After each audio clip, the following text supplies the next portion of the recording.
gente falar um pouco sobre esse tema, a gente tem que fazer alguma introdução teórica, alguma coisa que a gente vai lembrar para quem ainda não teve a oportunidade de conhecer. Então é necessário que a gente reveja dados, ensinamentos que a gente... Então, para a gente lembrar, a questão 659 do Livro dos Espíritos, essa parte de leitura vai ser rapidinho, tá? Qual o caráter geral da prece, né? A prece é um ato de adoração. Orar a Deus é pensar nele, se aproximar dele, é colocar-se em comunicação com ele. Pela prece, pode-se propor três coisas: louvar, pedir e agradecer. Para compreender a ação da prece, precisamos conhecer o modo de transmissão do pensamento. É meio técnico isso, bacana, né?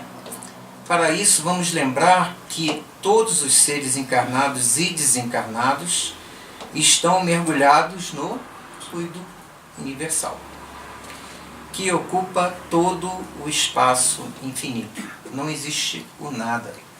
O nada está repleto de fluido universal. E assim que a prece é ouvida pelos espíritos, em qualquer lugar que estejam, que os espíritos comunicam-se entre si, nos transmitem suas inspirações e que as relações se estabelecem entre encarnados, né, de encarnado para desencarnado, ou entre encarnados e desencarnados, independentes da distância. Então, o fluido universal, ele é o grande propagador do pensamento. É através desse elemento, inclusive, que nós conseguimos, só para enriquecer e ilustrar, colocar uma pessoa ali no atendimento, né? Nós, quando digo nós, quer dizer, a espiritualidade vai aplicar sobre aquela pessoa os recursos que uma terceira pessoa precisa, alguém necessitado, que não está presente. Ela vai mentalizar essa pessoa e ela vai ser o canal de conexão. Esses fluidos vão ser direcionados àquela pessoa que precisa. E isso, por incrível que pareça, dá um resultado satisfatório. Melhor ainda se a pessoa vier aqui, mas dá um resultado satisfatório. E aí então vamos entrar no nosso tema, né? Pedir e vos será dado. Então essa é uma passagem do Evangelho de Jesus. E Jesus, como sempre, consegue fazer, com poucas palavras, né?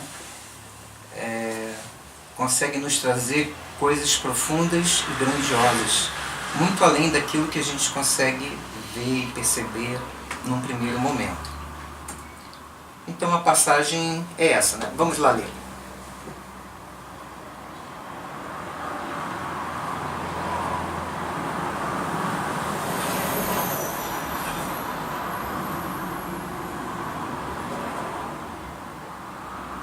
Todos conhecem, né?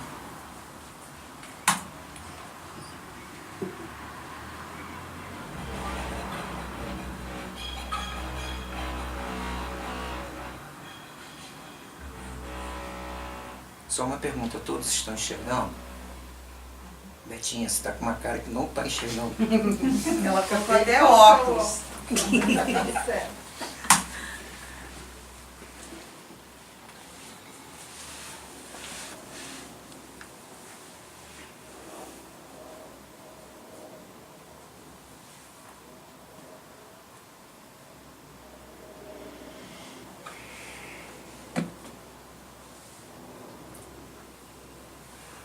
Muito lindo, né?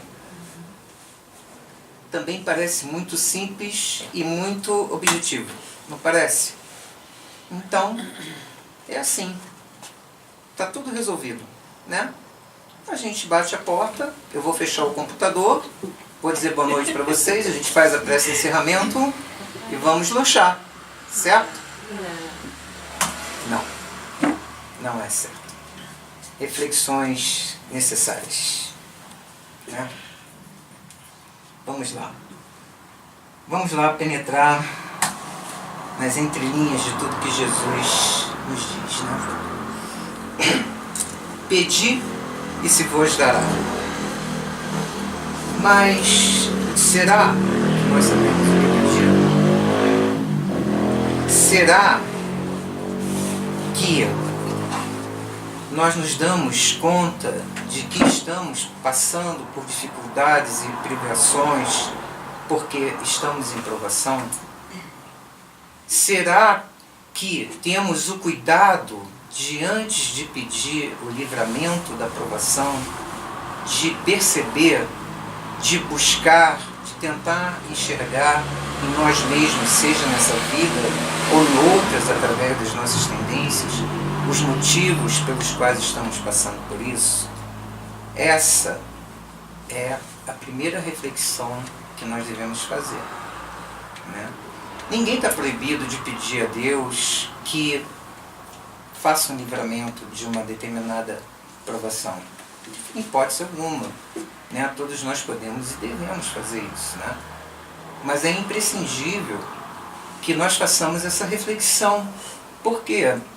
Pode ser até que nós alcancemos esse livramento e que, desatentos, passamos por essa provação e no futuro vamos ter que passar por ela de novo, porque não aprendemos com ela aquilo que deveríamos aprender.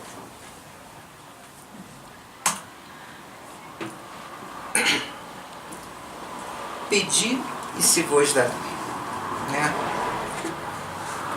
Eu fiz questão de colocar isso aqui porque é comum nas casas espíritas, em alguns poucos casos aqui no NAI que nós observamos, principalmente daqueles que estão chegando mais desatentos, sem conhecer a fundo o Espiritismo, é comum ver as pessoas pedindo ao Pai Celestial o fenômeno. É muito comum, né? E nessa busca do fenômeno, elas terminam por não perceber que o fenômeno espírita é serviço, é compromisso, né? Que nós devemos nos preparar, que nós devemos iniciar um trabalho de transformação íntima para que sejamos merecedores, para que sejamos ferramentas através do fenômeno espírita. Eu vou citar um caso que para mim foi muito curioso, né? Não vou citar nomes e nada, mas uma pessoa com a mediunidade bem desequilibrada, né? Ela nos procurou aqui buscando serviços, né? Mas foi tão clara a postura dela, tipo assim, olha, eu estou com a minha mediunidade desequilibrada, vim procurar um centro e agora vocês me curem aí, sabe como? E não é bem assim que acontece, todos nós sabemos, né? Então essa pessoa ela vai ter que passar por um processo de amadurecimento, até porque se ela está em crise com a mediunidade dela, é porque ela está sendo convidada a ter uma reflexão interior, entrar num processo de melhoria, de transformação moral. Então, também, antes, né, teve um momento da minha vida que eu achava que a evidência para mim seria muito útil. A gente tem essas crises, né? Eu achava que ia ser muito útil. Poxa, mas se eu tivesse evidência, eu podia ter um controle melhor e tal, do ambiente, das pessoas e tal. E depois eu caí na realidade e vi que isso aí é uma bobagem, entendeu? Porque quando nós estamos no serviço, estamos de coração, estamos com presentes de corpo e alma, com todo o amor que nós devemos estar, tudo o que nós precisamos nos é suprido pela espiritualidade. Nós não precisamos pedir à espiritualidade que tenhamos esse ou aquele dom, ou imaginamos que faríamos melhor o nosso trabalho se tivéssemos esse ou aquele dom. Nós temos aqui, nesse momento, tudo que precisamos para estarmos ativos no trabalho mediúnico. Todos nós.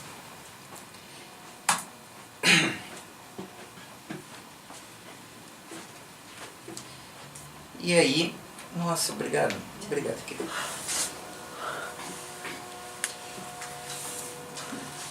Buscar e achareis, né? Mas será que estamos procurando o que é certo e no lugar certo? Então é comum, né? Nós vemos sempre isso em nós mesmos, inclusive. Nós buscamos a saúde do corpo, mas não queremos abandonar os velhos vícios.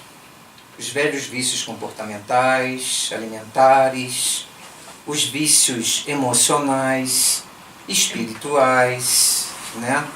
Como se a nossa vida psíquica e espiritual não tivesse influência na saúde do nosso corpo, né?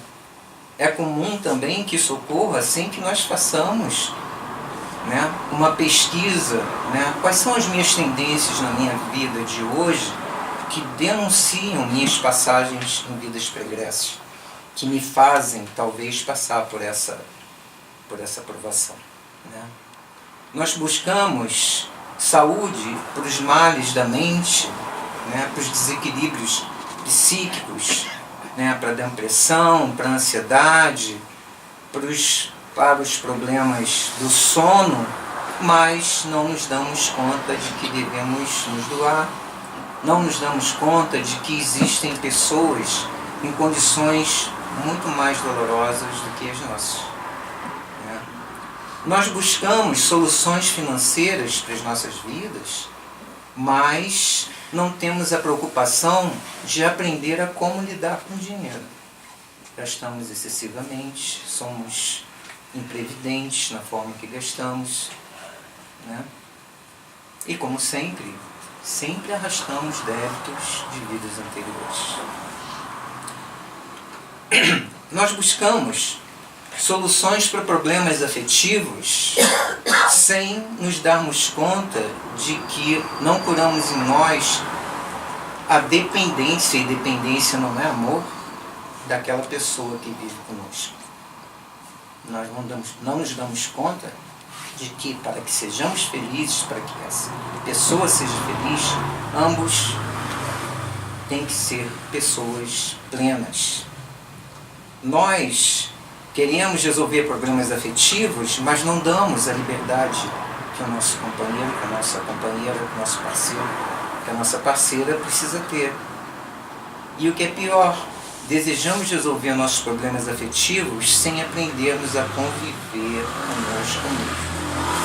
Enquanto não aprendermos a conviver conosco mesmo, dificilmente teremos sucesso em nossa vida afetiva. Nós desejamos uma companhia afetuosa, mas não aprendemos a dar afeto. Nós imaginamos, né, principalmente quando mais jovens, talvez as pessoas da nossa idade estejam um pouco mais vacinadas quanto a isso, mas principalmente as pessoas mais jovens fazem o ideal de um companheiro, de uma companheira que se doe, que seja puro amor, e é um amor que nós desejamos, mas que não amadurecemos em nós mesmos, que não aprendemos a dar em troca, né? Nós desejamos o fim das amarguras do presente sem mergulharmos no passado, examinando as nossas próprias faltas nessa e em outras vidas. Desculpa, eu estou com uma tosse que não acaba. Buscamos nos centros espíritas, espiritualistas, tratamentos alternativos, hospitais, médicos, psiquiatras, enfim, nos dízimos, nas igrejas, nas drogas, nas relações viciosas, no dinheiro e nos seus prazeres, uma alegria que nós deveríamos procurar dentro de nós mesmos, né? E por mais que isso pareça absurdo para vocês, que eu posso dizer isso com muita certeza, vocês são um público diferenciado. Se nós voltarmos os olhares daquela porta para fora, essa é a realidade, infelizmente, da maioria das pessoas que vivem lá fora, né? Nós vivemos uma geração infeliz, que busca a felicidade aonde não está.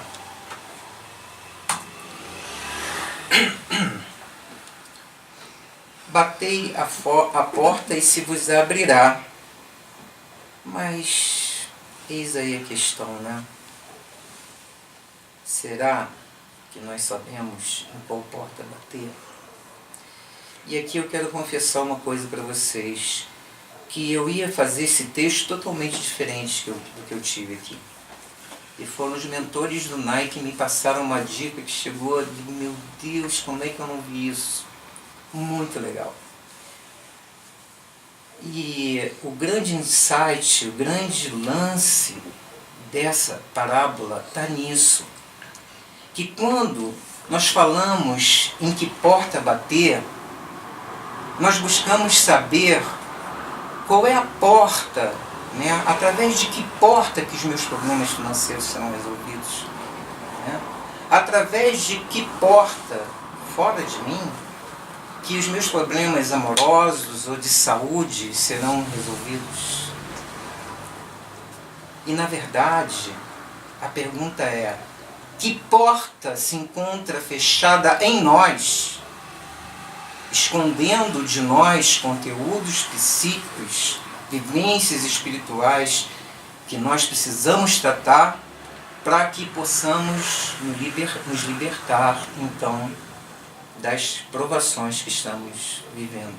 Essa é a sublime compreensão dessa palavra, dessa parábola. A porta, e até hoje eu pensava assim, que era uma porta que estava fora de nós, e não é. A porta que precisamos bater são as portas que estão fechadas nos nossos espíritos, nos nossos egos, nas nossas vivências dessa e de outras vidas. Aquilo que nós precisamos, que desejamos, estão atrás das portas das nossas imperfeições. Então, é o nosso ego imperfeito quem nos priva daquilo que enxergamos como felicidade nesse mundo. É ela quem nos traz as dificuldades que estamos vivendo. E é a porta que nos negamos a abrir que aprisiona os objetos de nossas verdadeiras aspirações. Vou repetir.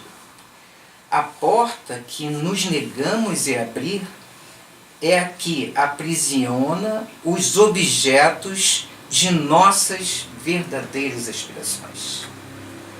Então, se queremos fazer conquistas reais, eternas, sublimes em nossas vidas, temos que abrir todas as portas que escondem os nossos defeitos e as nossas imperfeições. E nos disse Jesus, eu sou o caminho, a verdade e a luz, né? E mais uma vez ele vem nos dizer que a porta é estreita. Que porta que é estreita? Por que é estreita? Porque não podemos passar através dela carregando nossas imperfeições, nossos defeitos, nossos vícios, nossas inferioridades. Essa é a porta que nós temos que abrir e atravessar. Me permite? Por favor. E é por isso que a nossa casa tem o curso de Joana, porque a Joana faz a gente enxergar esses objetos e essas portas fechadas dentro de nós para podermos dar o passo adiante. Por isso a importância, e eu convido a todos, quem quiser conhecer o grupo, funciona segunda-feira, às 8 horas, 20 horas. Eu já falei aqui muitas vezes, e não vou cansar de falar. Além do curso de Joana ser excelente, eu assim, mas eu não posso vir segunda-feira, eu vim na terça, eu vim na quinta, eu vim no sábado. Vou falar mais uma vez. Eu não aguento mais falar isso, mas eu vou. Tem o curso de Joana de Ângeles, né? Online lá, é só entrar lá e pesquisar, né? Série psicológica de Joana de Ângeles. Não é tudo, mas é muito. E nos ajuda a compreender o nosso psiquismo e o que está errado conosco. Não adianta rir não, que é assim, se duvidar, amanhã eu falo de novo, depois de Eu tô comentando que eu comecei a ler Joana há pouco tempo. E eu tô lendo um bem simplesinho, mas já tá bem complicado.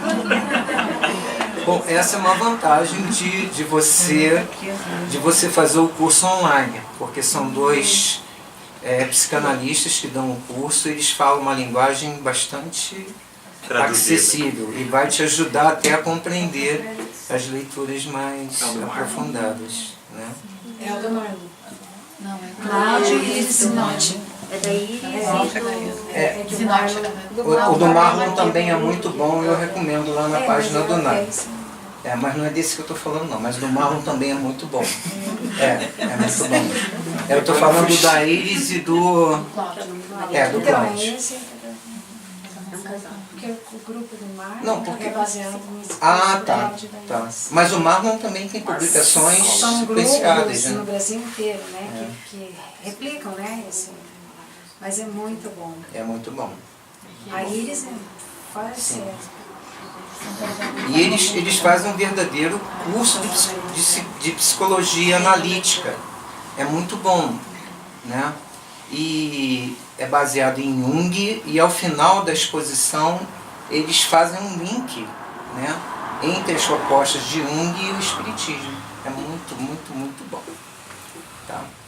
Então, voltando aqui ao nosso contexto, qual homem dentre vós que dá uma pedra ao filho e que lhe pede o pão? Ou, se pedir um peixe, dar-lhe-á uma serpente? Né? Aí eu pergunto a vocês, qual é o nosso objetivo na Terra? Né? Nós estamos aqui para quê? Para progredirmos espiritualmente. Né?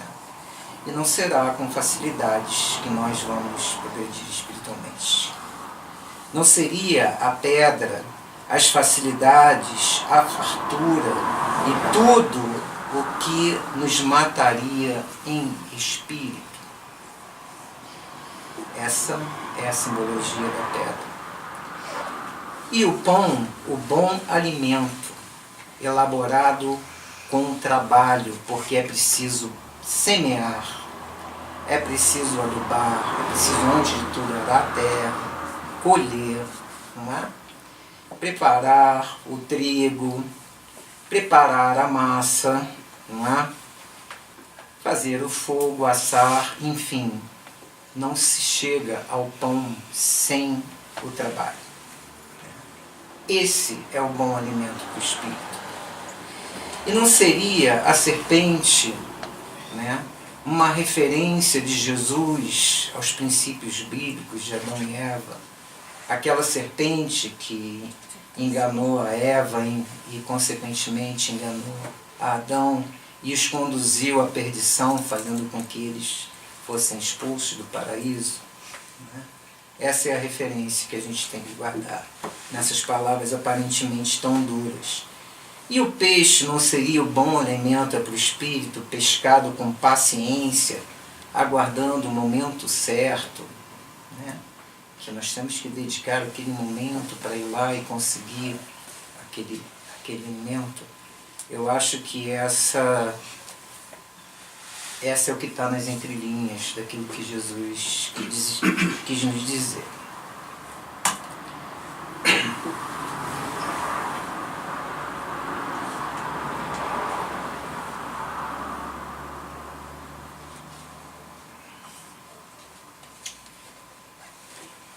E aí nos diz Jesus: e não é lógico que com mais forte razão vosso Pai que está nos céus dê os bens verdadeiros aos que lhos pedirem? Observem, ele poderia ter dito: vosso Pai que está nos céus dê aos que lhos pedirem. Mas aqui ele é bem claro: os bens verdadeiros. E se nós estamos aqui para crescer e evoluir espiritualmente, quais são os bens verdadeiros que Jesus está se referindo aqui?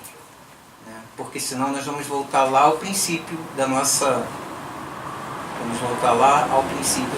apresentação. Né? Então tudo que eu pedir, Deus vai me atender e a vida está boa, né? Peço para ter um bom emprego, ganhar dinheiro, ter um carro, um namorado, uma namorada, né? Arranjar um namorado, namorada para mim, ou então me livrar daquele traste, não sei o que fazer com ele, alguma coisa assim. Né? Mas é isso, esses são os bens verdadeiros? Não. Quando pedirmos, temos que ter em mente se estamos pedindo bens verdadeiros.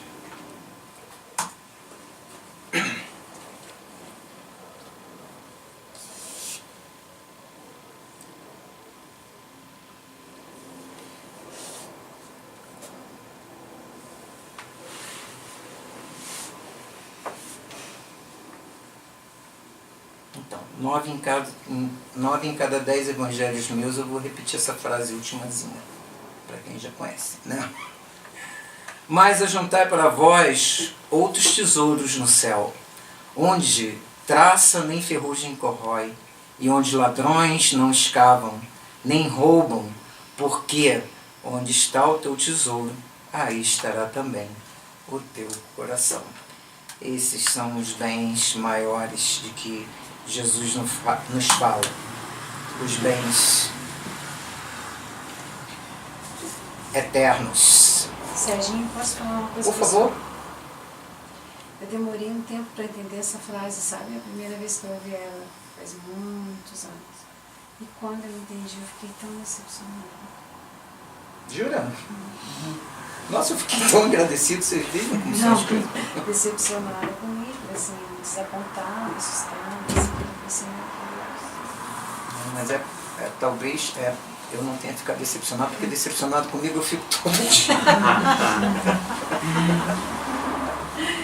Ai, eu fiquei desapontada, assim, desanimada. Falei, nossa. Já passou, né? Já. Que bom. Isso aí sim. Que bom. Isso eu vou substituir por outro. Ai, eu tenho uma usina. Mas a decepção, digamos assim, ela faz parte. Que bom que você se decepcionou. Pior seria ler e não trazer nada. Nem decepção, nem nada. Aí não houve entendimento, né? Mas o que eu quis dizer foi bem isso. Acho que eu demorei para entender por causa disso. Falei assim, meu Deus, não pode ser isso. Desse ler de novo, sabe? Não seja isso, não seja isso. Na verdade é tão maravilhoso, né? Na verdade é tão maravilhoso. Por mais que você tenha se sentido decepcionado, é um entendimento divino, né? Bom, agora eu vou incomodar vocês também, porque eu achei essa leitura tão linda nas minhas pesquisas, né? O Livro da Esperança de Emmanuel, no capítulo 88, em Louvor à Prece. Pediste em oração a cura de doentes amados e a morte apagou-lhes as pupilas. Regelando-te o coração, solicitaste o afastamento da prova e o acidente ocorreu. Esmagando-te as esperanças, suplicaste a sustação da moléstia e a doença chegou a infligir-te deformidades completas. Imploraste suprimentos materiais e a carência te bateu à porta. Mas, se não abandonares a prece aliada ao exercício das boas obras, granjearás paciência e serenidade, entendendo, por fim, que a desencarnação foi socorro providencial, impedindo sofrimentos insuportáveis, que o desastre constituiu em medida de emergência para evitar calamidades maiores, que a mutilação física é defesa da própria alma contra quedas morais de soerguimento difícil, e que as dificuldades da penúria são lições de vida, a fim de que a finança demasiada não se faça veneno ou explosivo nas tuas mãos. Da mesma forma, quando suplicamos perdão das próprias faltas à eterna justiça, não bastam o pranto de compulsão e a postura de reverência. Após o reconhecimento dos compromissos que nos são debitados no livro dos Espíritos, continuamos tão aflitos e tão desditosos quanto antes. Contudo, se perseveramos na prece com o serviço das boas ações que nos atestam a corrigenda, a breve trecho perceberemos que a lei nos restitui a tranquilidade e a libertação, com o ensejo de apagar as consequências de nossos erros, reintegrando-nos no respeito e na estima de todos aqueles que erigimos a condição de credores e adversários. Se guardas esse ou aquele problema de consciência, depois de haver rogado... Eu vou repetir bem devagarzinho esse pedaço. Olha só. Se guardas esse ou aquele problema de consciência, depois de haver rogado perdão à divina bondade, sobre o pretexto de continuar no fogo invisível da inquietação, não te afaste da prece assim mesmo. Eu não sei vocês, mas eu, meu Deus do céu, eu quase chorei com essa leitura aqui. Muito bom. Prossegue orando fiel ao bem que te revele o Espírito renovado. A prece forma o campo do pensamento puro e toda reconstrução respeitável começa na ideia nobre. Realmente, sem trabalho que o efetivo, o mais belo plano é sempre um belo plano a perder-se. Não vale prometer sem cumprir. A oração, dentro da alma comprometida em lutas na sombra, assemelha-se à lâmpada que se acende numa casa desarranjada. A presença de luz não altera a situação do ambiente desajustado e nem remove os detritos acumulados no recinto doméstico. Entretanto, mostra sem alarde o serviço que se deve fazer. Muito boa essa leitura, adorei. E assim,